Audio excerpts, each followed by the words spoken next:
Hey there, folks. I'm here to share my thoughts on why I think love at first sight is a trap. It's a setup, and it's setting us up to fail. It's setting so many people up to fail. I really do believe that there's a reinforcement of this belief of you meet someone on a first date and you just know. You just know what? Maybe you know their first and last name. Maybe you know their star sign. But what about them do you actually know? And does that resonate with you? Is that what you want to know? And what I'm really interested in is what happens if we get curious. What happens if we turn the dial up on our curiosity when we're interacting with someone where, yes, there is that initial attraction. Yes, there seems to be things in common. There seems to be something happening. Getting curious about what that might be. For those of you that don't know me, my name is Reg. I am a relationship design coach. I support people to build, create the relationships that they've always wanted to be in. And I have a background in sex education. I'm also training as a sex and relationship therapist. And I see this time and time again. People getting so caught up in that, but there wasn't a spark when we first kissed. What does that even mean? Who told you that we needed to expect fireworks and a marching band on our first kiss? What would happen if instead we got curious? Curious about chemistry. What's actually going on here? We're calling it chemistry. We're feeling these feelings. And yes, they're true. They're real. They're valid. They're what's created this population of 7 billion plus people. Okay?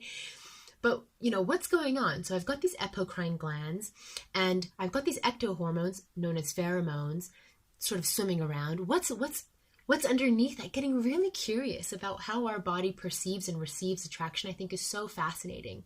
How some people have a really sensitive olfactory sense, and smell is a huge part or factor in chemistry. Others, sight. Others, it's touch. Getting really curious about what it is for you and what it might be for them. The second thing to get curious about is how are they actually showing up? What are they saying? Is what they're saying in alignment to my standards?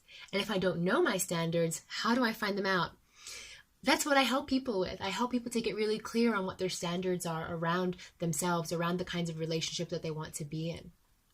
And thirdly, the thing that I would get curious about, folks, is what does it feel like when you're not with them? How do you feel when you're apart? Are you anxious? Are you worried? Are you missing them? Are you wanting to be around them?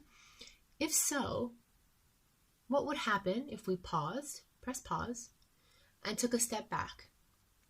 Where is that coming from? And what's more is what would happen if when I'm alone, when it's just me, what would happen if I felt okay, and when I was with them, I felt okay?